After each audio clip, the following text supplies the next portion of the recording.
नमस्कार, मैं हूं अनुपम। इस वक्त बड़ी खबर आ रही है, लेकिन उससे पहले खबर 1 मिनट में आइए देखते हैं 1 मिनट में पूरी खबर और उसका पूरा विश्लेषण। समाजवादी पार्टी के अध्यक्ष अखिलेश यादव ने भी विधानसभा चुनाव लड़ने का ऐलान किया। विधानसभा चुनाव लड़ेंगे, पार्टी ने भी इस पर मोहर लगा दी है। अखिलेश यादव मैनपुरी की कलहल सीट से चुनाव लड़ेंगे। हालांकि इससे पहले अखिलेश के आजमगढ़ से चुनाव लड़ने के कयास लगाए जा रहे थे, लेकिन गुरुवार को अखिलेश के चुनाव लड़ने को लेकर समाजवादी पार्टी ने स्थिति को साफ कर दिया। वहीं एसपी अध्यक्ष अखिलेश यादव लगातार बीजेपी पर हमला बोल रहे हैं, तो वहीं बीजेपी की तरफ से अखिलेश के चुनाव लड़ने को लेकर अब हमले का दौर शुरू हो गया है। भारतीय जनता पार्टी ने कहा है कि अखिलेश यादव अपने घर से ही चुनाव लड़ रहे हैं। सुना है कि समाजवादी पार्टी के राष्ट्रीय अध्यक्ष श्री अखिलेश यादव जी मैनपुरी की करहल विधानसभा क्षेत्र से चुनाव लड़ने जा रहे हैं। जो अब तक कह रहे थे कि वो उत्तर प्रदेश की किसी भी सीट से चुनाव लड़कर जीत जाएंगे, तो आखिरी में उनको कौन सी सीट मिली?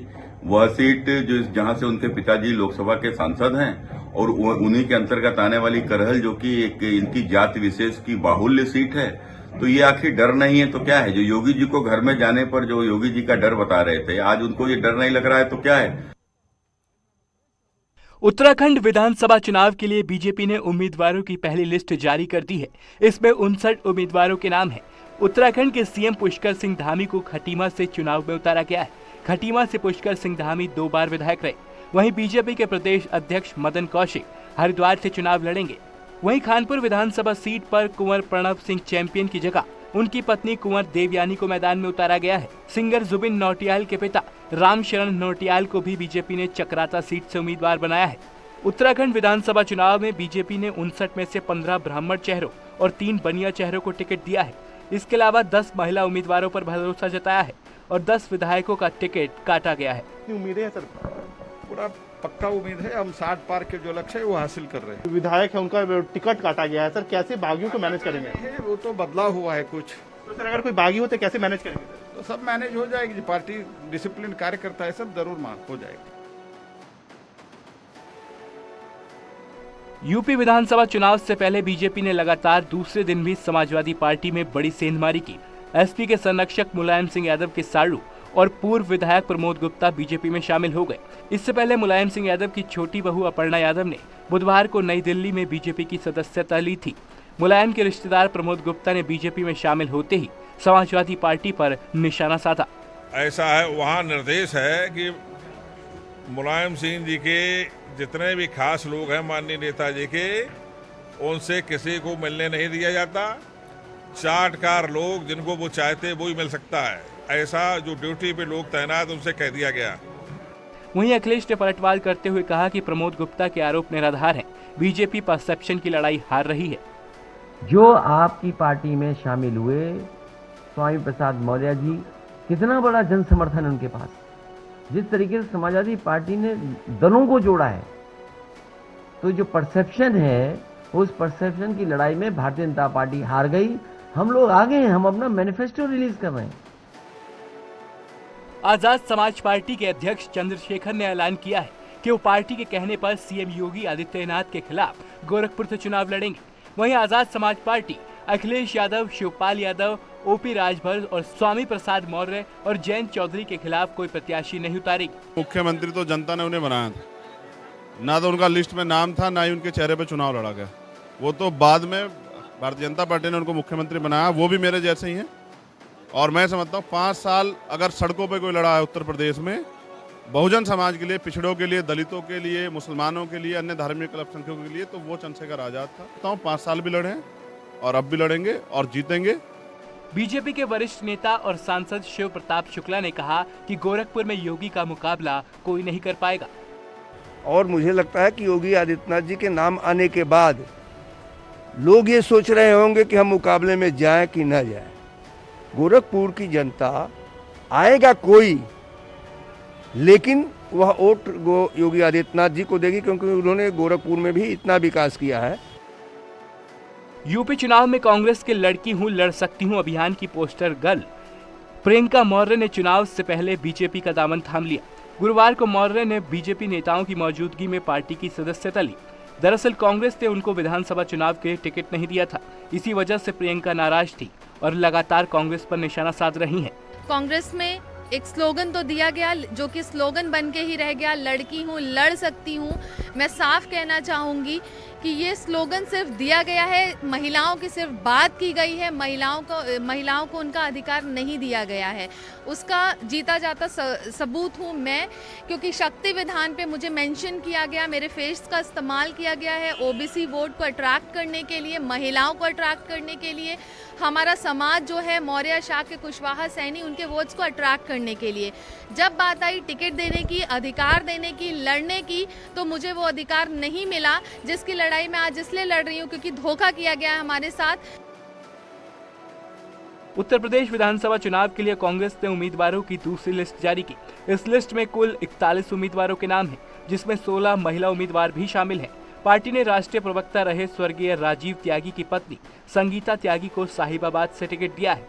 दूसरी लिस्ट में पूनम पंडित के साथ 9 मुस्लिम प्रत्याशियों को भी मौका दिया गया है। कांग्रेस ने जिन सीटों से उम्मीदवारों का ऐलान किया है उसमें कैराना, शामली, थाना भवन, मुजफ्फरनगर, खतौली, सरधना, मेरठ, बागपत, मोदीनगर, धौलाना, डिबई, खुर्जा शामिल है। यूपी चुनाव के लिए कांग्रेस ने पहली और दूसरी लिस्ट को मिलाकर कुल 166 उम्मीदवारों का ऐलान कर दिया है। इसमें 66 महिलाओं को विधानसभा चुनाव में उम्मीदवार बनाया गया है। इससे पहले कांग्रेस ने पहली लिस्ट में 125 उम्मीदवारों के नाम जारी किए थे। इस लिस्ट में 50 महिलाओं को टिकट दिया गया था। समाजवादी पार्टी ने एक और लिस्ट जारी की। 9 विधानसभा सीटों पर उम्मीदवार उतारे। तिलहर सीट से स्वामी प्रसाद मौर्य के करीबी रोशन लाल वर्मा, जलालाबाद से नीरज मौर्य, नवाबगंज से भगवत सरन गंगवार को चुनावी मैदान में उतारा है। इसके अलावा फरीदपुर से विजयपाल, आंवला से आर के शर्मा को टिकट दिया गया है। समाजवादी पार्टी ने देर रात 10 उम्मीदवारों की लिस्ट भी जारी की थी, जिसमें अमरोहा से महमूद अली, धनोरा सुरक्षित से वीर सिंह, मुरादाबाद शहर से यूसुफ अंसारी को उतारा है। समाजवादी पार्टी ने 19 जनवरी से अब तक 19 उम्मीदवारों के नाम का ऐलान किया है। गृह मंत्री अमित शाह 21 जनवरी यानी शुक्रवार को मेरठ दौरे पर रहेंगे। यहां जिला पदाधिकारियों के साथ बैठक करेंगे और चुनावी रणनीति तैयार करेंगे। पश्चिम यूपी की 58 सीटों पर पहले चरण में यानी 10 फरवरी को मतदान होना है, लिहाजा अमित शाह का दौरा कई मायनों में अहम है। 2017 में वेस्ट यूपी से बीजेपी को भारी समर्थन मिला था, लिहाजा इस बार भी बीजेपी बढ़त बनाए रखना चाहती है। मेरठ में अमित शाह संगठन को जीत का मंत्र देंगे। पहले और दूसरे चरण के लिए बीजेपी अपने उम्मीदवार भी घोषित कर चुकी है, लिहाजा अब अमित शाह के दौरे के बाद प्रचार अभियान में तेजी लाई जाएगी। सीएम योगी ने प्रदेश के पार्षदों के साथ वर्चुअली संवाद किया। इस दौरान उन्होंने कोरोना की रोकथाम को लेकर चर्चा की। इसके अलावा सीएम ने कहा कि अब माफियाओं की जमीन पर गरीबों के लिए आवास बनाए जा रहे हैं और आज सरकारी जमीन पर कोई कब्जा नहीं कर सकता। 2017 में हम लोगों ने एंटी भूमाफिया टास्क फोर्स बनाया था। एंटी भूमाफिया टास्क फोर्स का गठन होने के बाद आज आप प्रदेश के अंदर देख रहे होंगे कि एंटी भूमाफिया टास्क फोर्स के गठन के बाद किस तरीके से परिवर्तन आया है कि आज प्रदेश के अंदर सभी माफियाओं पर सरकार कैसे उनकी अकूत संपत्ति जो उन्होंने सार्वजनिक संपत्तियों पर, सरकारी संपत्तियों पर, व्यापारियों की संपत्ति पर, गरीबों की बस्तियों पर कब्जा करके अपने निर्माण किए थे, आज सरकार का बुलडोजर उन अवैध निर्माणों पर चल रहा है। चुनाव से पहले हर पार्टी जनता को लुभाने में लगी है। हर पार्टी बड़े बड़े दावे कर रही है। अब एसपी अध्यक्ष अखिलेश यादव ने भी बड़ा ऐलान किया है। उन्होंने कहा कि यूपी में एसपी की सरकार बनने पर पुरानी पेंशन व्यवस्था लागू की जाएगी। सपोर्ट होना चाहिए, सपोर्ट के लिए, उनके रिस्पेक्ट के लिए और सोशल सिक्योरिटी के लिए समाजवादी पार्टी ने फैसला लिया है कि पुरानी पेंशन व्यवस्था की बहाली होगी जब समाजवादी सरकार उत्तर प्रदेश में बनेगी।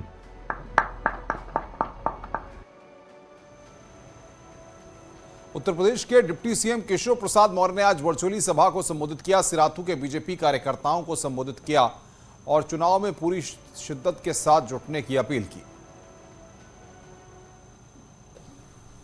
भारतीय जनता पार्टी के हमारे राष्ट्रीय नेतृत्व के द्वारा मेरी जन्मभूमि को मेरी कर्मभूमि बना करके प्रत्याशी घोषित करने के बाद आज वर्चुअल सिराथू विधानसभा क्षेत्र के हमारे जो बूथ से लेकर के जिले स्तर तक सिराथू विधानसभा में निवास करने वाले सभी कार्यकर्ता साथी थे, उनसे संवाद हुआ।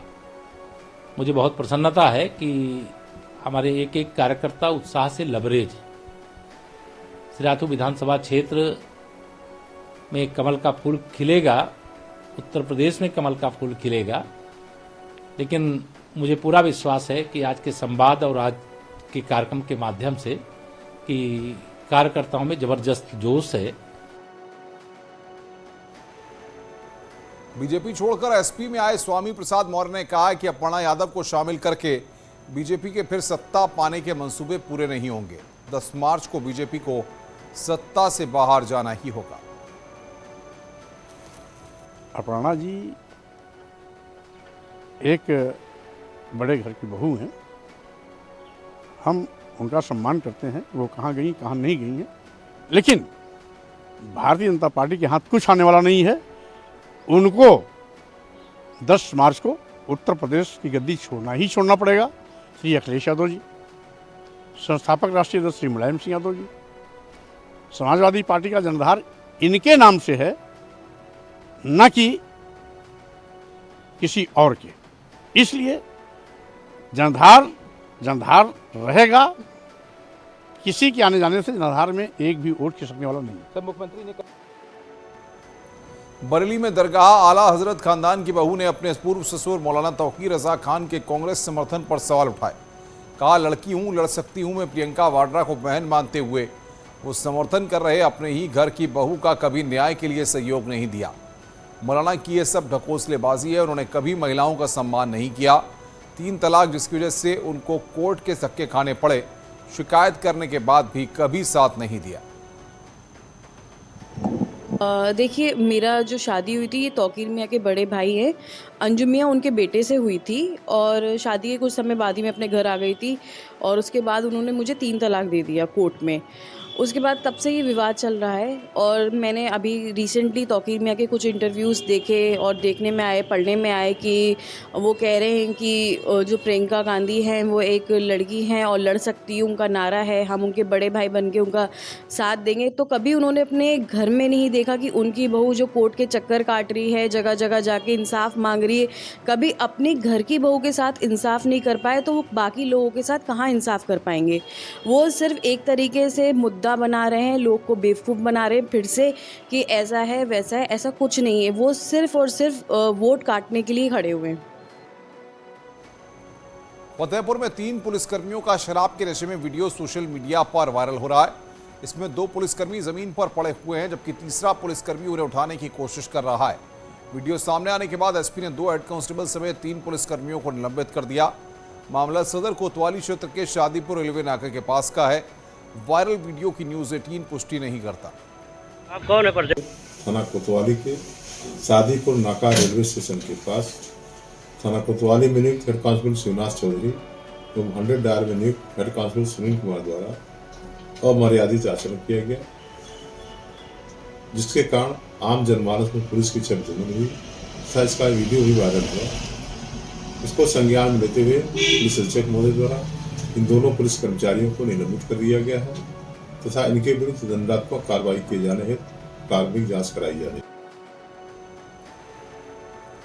गोरखपुर पुलिस ने कच्ची शराब के अवैध धंधे का भंडाफोड़ किया है। पुलिस ने 4 अवैध शराब कारोबारियों को आज गिरफ्तार किया। साथ ही मौके से 700 लीटर कच्ची शराब भी बरामद की गई है। पुलिस ने कच्ची शराब के अड्डे से 9 यूरिया, 2 कच्ची शराब की भट्टियां समेत कच्ची शराब बनाने का उपकरण और सामग्री बरामद की है। राजघाट थाना के चक्कारा इलाके में शराब कारोबारियों को गिरफ्तार किया गया। इस पर डकैती के और हत्या के आरोप हैं। ये वांछित चल रहा था, गधा से वांछित चल रहा था और वहाँ पे जनवरी 2021 में जनरल शाह उर्फ गुड्डू की हत्या के मामले में वांछित था। इसके अतिरिक्त इंजीनियरिंग कॉलेज 2020 में 22 लाख रुपए की जो घटना हुई थी, लूट की घटना, उसमें भी ये वांछित था। इसका नाम है विभेश कुमार दुबे और इसको महदीपुर रोड बी पार्क से 18/1/2022 को रात 9:20 पर गिरफ्तार किया गया है। इसको गिरफ्तार करके जेल भेजा जा रहा है, आगे की विधि कार्रवाई की जा रही है।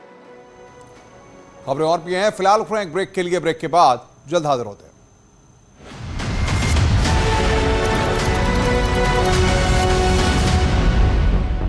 सीएम योगी ने कहा सभी लोग वैक्सीन